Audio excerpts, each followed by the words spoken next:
இத்தனை நாளா அவங்க அப்பா அம்மா பேச்ச கேட்டு தங்கமேல் தேவையில்லாம நிறைய பிரச்சனை மாட்டிட்டாங்க. இதுக்கப்புறம் தனக்கு எந்த ஒரு பிரச்சனையும் வரக்கூடாதுன்னு தெரிஞ்சுக்கிட்டு அவங்க அம்மா அப்பா பேச்ச கேட்க கூடாதுங்கிறதுல தங்கமேல் வந்து ரொம்ப உறுதியா இருந்தாங்க. இப்ப தங்கமேலோட பேச்சையுமே மீறி தங்கமேலோட அப்பா வந்து பாண்டியனோட கடைக்கு வந்தது மட்டும் இல்லாம வந்த முதல் நாளே கல்லாப்பட்டியில இருந்து பணத்தை எடுத்து இப்ப ஒட்டுமொத்த பாண்டியன் வீட்டாளுக்கு முன்னாடியே மாட்டிட்டு முடிக்கிறது பாக்குறதுக்கே பாவமா இருக்குன்னு நீங்களும் நினைச்சீங்கன்னா மறக்காம இந்த வீடியோக்கு ஒரு லைக் பண்ணி உங்க ஆதரவு தருவீங்க. பாண்டியன் ஸ்டோர்ஸ் அப்கமிங் ப்ரோமோல என்ன நடக்க போகுதுங்கிற ப்ரெடிக்ஷனை இந்த வீடியோல பார்க்கலாம். தங்கமேலோட அப்பா வந்து கடைக்கு தான் வேலைக்கு வர போறாரு அப்படிங்கிற விஷயம் தெரிஞ்சதும் சரணன் வந்து ரொம்பவே கோவமா தங்கமேல் கூட பயங்கரமா சண்டை போட்டாரு. ஏற்கனவே நீங்க பண்ண வரைக்கும் டிராமா எல்லாம் பத்தாதா, நீங்க ஏதாவது ஒரு விஷயம் பண்ணீங்கன்னா அதுக்குள்ள நிறைய காரணங்கள் இருக்கும். இப்ப எதுக்காக உங்க அப்பாவை கடைக்கு அனுப்பிச்சு வைக்கிற, அந்த கடையை வந்து என்ன பண்ணலாம்னு சொல்லி திட்டம் போட்டிருக்கீங்க, நீங்க ஏதோ பிளான் பண்ணி தான் உங்க அப்பா அவங்க அனுப்புறீங்க அப்படி சொல்லிட்டு சரணன் வந்து தங்கமேல் கூட பயங்கரமா சண்டை போடுறாரு. நான் சொல்ல வேண்டிய கடமைக்கு சொல்லிட்டேன், அதையும் மீறி உங்க அப்பா அந்த கடைக்கு வேலைக்கு வந்தாருன்னா அதுக்கப்புறம் நான் என்ன பண்ணுவேனே தெரியாது, மாமனார் கூட பார்க்க மாட்டேன் அப்படி இப்படி சொல்லிட்டு சரணன் வந்து தங்கமேல் கூட பயங்கரமா கோவப்பட்டு கத்துறாரு. இதனால பயந்து போன தங்கமேலுமே வந்துட்டு ஏற்கனவே நம்ம அம்மா அப்பாவை சரணன் மாமா மதிக்கிறதே இல்ல, இதுல அப்பா வேற தேவையில்லாம கடைக்கு போய் பிரச்சனை ஆயிடுச்சுன்னா அது இன்னுமே நம்ம குடும்பத்துக்கு தான் அவமானம் ஆயிரும் அப்படி சொல்லி யோசிக்கிற தங்கமேலுமே வந்துட்டு அவசர அவசரமா ஒரு ஆட்டோ பிடிச்சு அவங்க அம்மா பக்கறக்க கிளம்பி போறாங்க.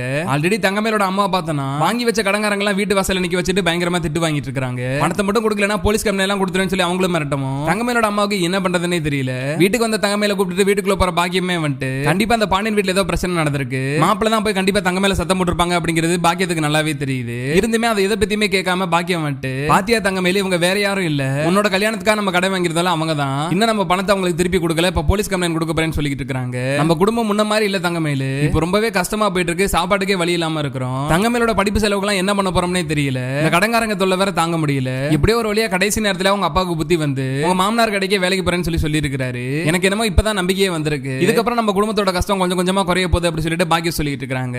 இன்னொரு பக்கம் பாக்கியத்துக்குமே வந்துட்டு தன்னோட வீட்டுக்காரங்க வேலைக்கு அனுப்பக்கூடாதுன்னு சொல்றதுக்காக தான் தங்கமேல் இங்க வந்திருப்பாங்க அப்படிங்கிறது நல்லாவே தெரிஞ்சிருந்தாலும் தன்னோட குடும்ப கஷ்டத்தை தங்கமேல் கிட்ட சொல்லி அதுக்கு முன்னாடி அவங்க சொல்ல வந்த விஷயத்தை சொல்ல விடாம பண்ணிடுறாங்க. பாக்கியம் நினைச்ச மாதிரியே தான் தங்கமேலுமே வந்துட்டு ஏற்கனவே நம்ம வீட்டுல நிறைய கஷ்டம் போயிட்டு இருக்கு, அம்மா சொல்றபடி அப்பாக்கு இந்த வேலை கிடைச்சாலும் நல்லதுதான், இதை வீட்டுல இருக்க கஷ்டம் கொஞ்சமாவது தீரும் இல்ல, சரணன் மாமா திட்டினா திட்டணும், நம்மளே தானே திட்ட போறாரு, அவர் என்ன திட்டினாலும் நம்ம திட்ட வாங்கிக்கலாம் அப்படி சொல்லி தங்கமேலுமே முடிவு பண்ணிட்டாங்க. சரி இவ்வளவு குடும்பத்துக்குள்ள பிரச்சனை நடந்துகிட்டு இருக்கு, இதுக்கப்புறமா நம்ம திருந்தி வாழணும், ஒழுக்கமா பணத்தை சேர்க்கணும் அப்படின்னு கொஞ்சம் கூட யோசிக்காம இந்த தங்கமேலோட அப்பா வந்துட்டு பாண்டியனோட கடைக்கு போனதுமே அதிகாரம் பண்ண ஆரம்பிச்சிட்டாரு. கடையில எல்லாரும் வேலை பார்த்துட்டு இருக்கிறப்ப தங்கமேலோட அப்பா எந்த ஒரு வேலையுமே பார்க்காம கடைக்கு வர போறவங்கள வந்து நின்று பேசிட்டு இருக்காரு. இதெல்லாம் பார்த்ததுமே சரணனுக்கும் பழனிக்கும் பயங்கரமான கோவம் வருது. சரணன் சத்தம் போட விடாம பழனியுமே வந்து முடிஞ்ச அளவுக்கு கண்ட்ரோல் பண்ணிக்கிட்டே இருக்காரு. இன்னொரு பக்கம் பாண்டியன் வந்து வெளி வெளியாக கடையை விட்டு கிளம்பினதும் தங்கமேலோட அப்பா அவர் பாட்டுக்கு போய் கல்லால உட்கார்ந்துறாரு. தன்னோட அப்பா இடத்துல தங்கமேலோட அப்பா உட்கார்ந்திருக்கிறத பார்த்ததுமே சரணனுக்கு பயங்கரமான கோவம் வருது. நீங்க இப்படி எல்லாம் உட்கார கூடாது, அது அப்பா உட்கார சேர அதுல நாங்களே உட்கார மாட்டோம், ஏன் இப்படி எல்லாம் பண்றீங்க அப்படி சொல்லிட்டு டைரக்டாவே மாமனார் கிட்ட சண்டை போட ஆரம்பிக்கிறாரு. ஆனா சரணன் சொல்றதெல்லாம் ஒரு பொருட்டாவே மதிக்காம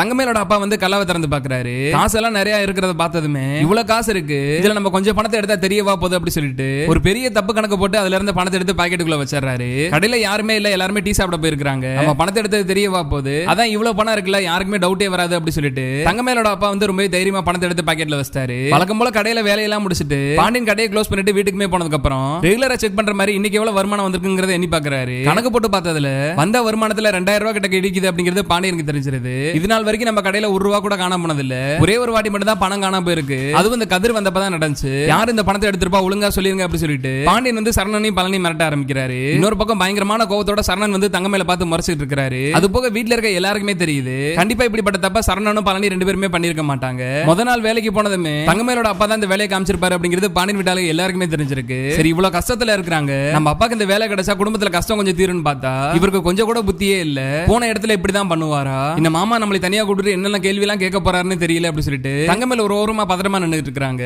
கூடிய சீக்கிரமே இது மாதிரி நடந்து இந்த தங்கமேலே வந்துட்டு அவங்க அம்மா அப்பா கிட்ட இருந்து விலகி இருந்தாதான் கண்டிப்பா அவங்களோட வாழ்க்கை கொஞ்சமாவது நல்லா இருக்கும்னு நீங்களும் நினைச்சீங்கன்னா மறக்காம இந்த வீடியோக்கு ஒரு லைக் பண்ணி உங்க ஆதரவை தெரிவிங்க.